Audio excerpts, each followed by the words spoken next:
on circles. So there are lots of formulas using circles. A lot of these will pop up on the PSAT, but not necessarily on the SAT, but it's important that we talk about them. Okay, so a circle, as you know, is a set of all points in a plane that are equidistant from a given point.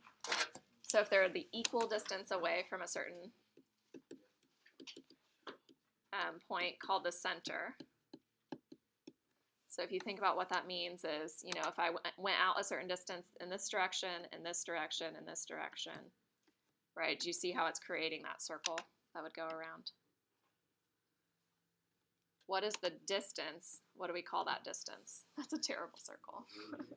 It's the radius, right? So a circle with center P is called circle P, or we sometimes write it with like an O with a dot in it and then P. So circle P, we read that as circle P. Okay, I wrote circle P on a lot of my notes, and my circles didn't transfer over. They didn't save in my notes, so if we put that in sometimes. So the radius is the distance from the center to any point along the circle, so that's our radius.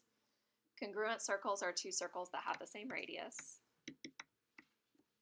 And then there's lots of words that you probably haven't seen before. So diameter you have seen before. What's a diameter? So the distance all the way across, right? It's twice the radius, yeah.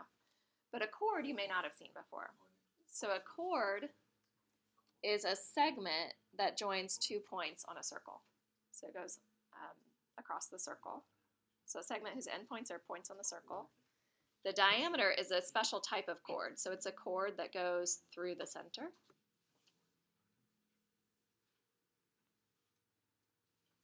A secant is an extension of that chord. It creates the whole line.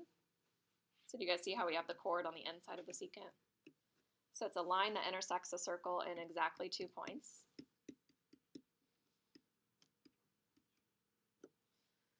And then a tangent is a line in the plane of a circle that intersects the circle in exactly 1 point. So I always say a secant slices. So it slices through the circle, and a tangent touches. Is that what you were going to say? Yeah, something like that. Yeah. So the word tangens actually means touching in Greek. So it's going to just barely, whoops, that's terrible. It's going to touch that point. So it's going to touch the circle in exactly 1 point. So secant slices, tangent touches. Okay, do you think you'll probably have vocabulary on this test? Yeah. Probably, yeah. There's going to be vocab, because vocab's pretty important. So we need to know what those are. All right, so decide whether the line or segment is a chord, a secant, a diameter, or a radius of circle C. So draw on the little circle C. Like I told you, all those went away. If it's more than one, choose the more specific answer. So AD, so what do we think AD is? A chord, perfect. What about line EG? So when we talk about a line, it's going all the way in both directions, right? It's a secant. AC, radius. And AG is a diameter. Good. You're on it. All right, perfect. We like all these words. We can handle these. All right, circles are said to be coplanar if they're in the same plane. And two circles in the same plane can intersect in a single point, in 2 points, or no points. So there's lots of drawings that we could have with each of these. So if two circles intersect in a single point, they're called tangent circles. If two circles do not intersect but they have a common center, they're called concentric. So remember how co means shares and centra means center, so they share a center. Okay, so here's what these look like. So if I have 2 points of intersection, maybe I have a circle intersecting another circle in 2 points. It could look like that. 1 point would be if I have like a circle intersecting a circle, like a part of a snowman, like that. But couldn't I also have like a circle intersecting a circle and that other circle could be on the inside? That could happen too. And no points of intersection, well, we can have the two circles just kind of next to each other and not intersecting. Or we could have a circle and we can have a circle around it. This is what we call concentric. Basically, it's like a dartboard. Bless you. And you could have Yep. a whole bunch of those circles. You don't have to just have those. So concentric means that they share that center. So do you see how the center is kind of the same for both of them? Does that make sense? Could we have a circle intersecting more than 2 times? Try to draw it, can you? No. Yeah. You could if it was like an ellipse shape, like if you had an ellipse, like an oval in a circle, maybe you could have something like, I don't even know how to draw this, like this. Does it make sense? But not if you had 2 circles, it wouldn't work. All right, so a common tangent is a line or a segment that's tangent to 2 coplanar circles. So if you look at our pictures in part A, this line right here is called a common tangent. Do you guys see the line? So this is a common tangent, but this is also a common tangent. Like these are all common tangents. So these are all common tangents. A common internal tangent goes in between the 2 circles, and a common external goes on the outside of the circles. Okay, so the way that it's defined is it says a common tangent that intersects the segment that joins the 2 centers. So let's join these centers, and let's talk about whether it's internal or external. So for part A, do we have internal tangents or external tangents? These are external because they don't intersect the line that joins the centers. And basically, they don't go in between the circle. Okay, B, what do we think? Internal, because it goes between the circles. And then what about this one? Yeah, it is a common tangent, but we're just going to say external because it's on the outside. The tangent line is on the outside of that like red line that I drew on. Okay, I'm not really too concerned about those ones, so I won't put those on the test. All right, interior of a circle. So the points that lie inside the circle, exterior of a circle, the points that are on the outside. So give the center and radius of each circle, describe all common tangents. So for circle A, let's talk about its radius and its center. So the center for A, what point is it? Looks like 5, yes, it is A, but 5, 3. And what's its radius? 3, yep. All right, how about the next one? Do like a little, doesn't really matter, but what's our center for B? 0, 3. And its radius? Can you guys count it? 2, And then circle C, looks like 5, 1, 2, 3, 4, -4. So 5, -4, and its radius? 4, Okay. So if I was talking about common tangents, this common tangent would go between, this would be internal. This one would go between, it's internal. But we also have things that might be external, like a tangent right here would be an external tangent. So there's lots of different tangents that are occurring here. You don't have to draw all of them.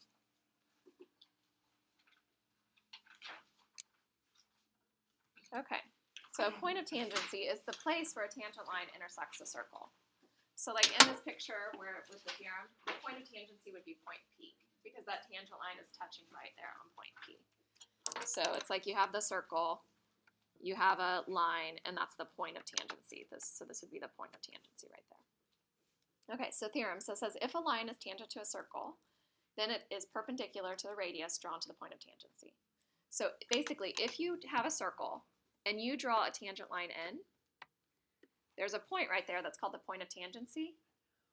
And if you take the center of the circle and join that point of tangency, every single time it will be 90 degrees. That's what we're saying. Does that make sense? Do you guys all see that in the picture? Okay, and likewise, going the opposite way, if a line is perpendicular to the radius, then the line has to be tangent. Okay, so the converse works as well. All right, so it says, is EF tangent to, see how my circle's missing, circle D. So is EF tangent to circle D? So how can I figure out if it's tangent? Well, I need to show that that's 90 degrees there. Well, how do I show that DE and EF are perpendicular to each other? Like, how can I show that's 90 degrees?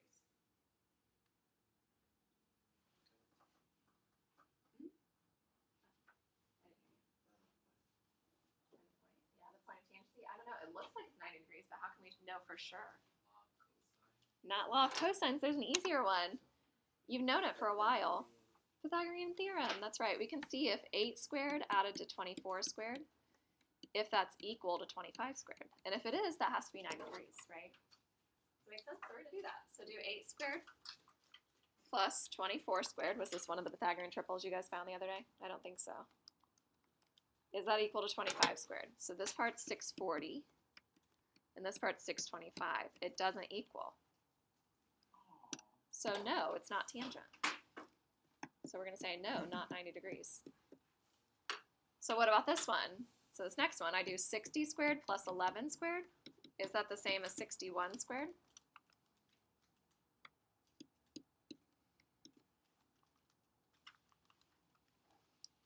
I got it, that it is. I got 3721 for both of them. So yes, this one would be tangent. Does that make sense? So you're just seeing if it's 90 degrees. Okay, now what if we knew? So it says BC is tangent to circle D. Find the radius of the circle. Well, if it's tangent, then we're able to draw in that 90 degree mark. So when I'm finding the radius, R, I just use the Pythagorean theorem to find R. So I say R squared plus 60 squared equals 65 squared. And I solve it out. So I did 65 squared minus 60 squared, and I get 625. So R is equal to 25. Yep, perfect.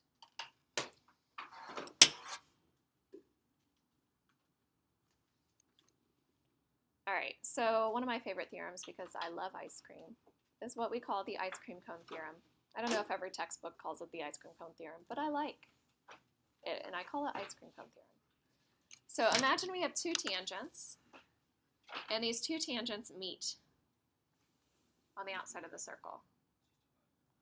If that happens, these two tangents from here to here, so from their point of tangency all the way to the point where they intersect, those two lines are congruent. Those two segments are congruent. Okay, and you can try to draw it. So if you had a circle and you're like, oh, I'm going to have a tangent here, and maybe I'll have one over here. Those are always going to be the same. Okay. All right, and there's a proof to that. I won't put you through the proof. But basically, it goes from here and creating two triangles, making this 90 degrees. You end up getting similar triangles. So I won't make you do that, but, or not similar, congruent triangles. All right, so number one, so it says find the values of x, y, and z in the diagram. So I have x is what? It's a radius, right? So how long should it be? Half the diameter. Do we have the diameter, though? No. Do we have a radius anywhere else? Sure. This is the radius, right? So it's the same as that one, so it's 10. All right, then we have the ice cream cone theorem. So we have tangent lines, and we know they're tangents because we have that 90 degrees. So the red line has to be congruent to that. Well, red segment is congruent to red segment. So we can say 5y minus 1 equals 4y plus 4. So I get y equals 5. So now what? So I have y equals 5, so let's go back and plug things in. If I plug in y equals 5, I get 24 here, and I get 24 here. How can I possibly find z, this length here? Pythagorean theorem. Good. Did you guys see it, how it's the Pythagorean theorem? Because we have 10, 24, and we need to find z. So we do 10 squared added to 24 squared equals z squared. Did you guys get it? Are you faster than me? Yeah, it's 26. That's another Pythagorean. It's actually a 5, 12, 13. It's just doubled, right?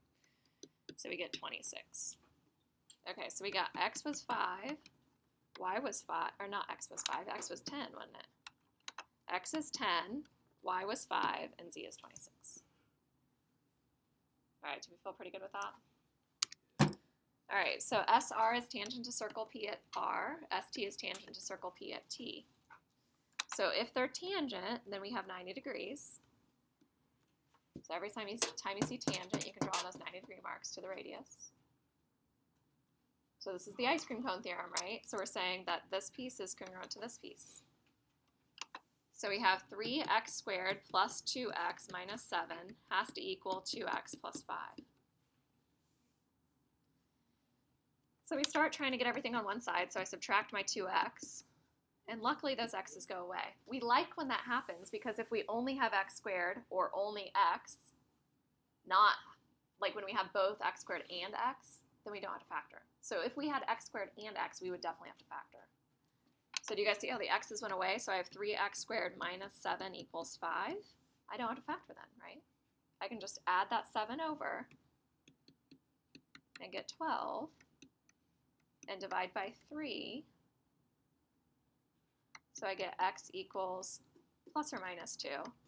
Right, when I take a square root, I usually do plus or minus. Did you guys talk about that in Algebra 1? Yeah. But if you look here, can I have a negative 2 there? No, because I'd get a negative distance. Well, I'd get 1 actually, wouldn't I? So maybe you could. So you can check, and if you plug in negative 2, if you get 1 and 1 for both of them, then that's fine. I think it actually does work with both of them. So the answer is plus or minus 2. Okay. So let me stop this and we'll do the next one.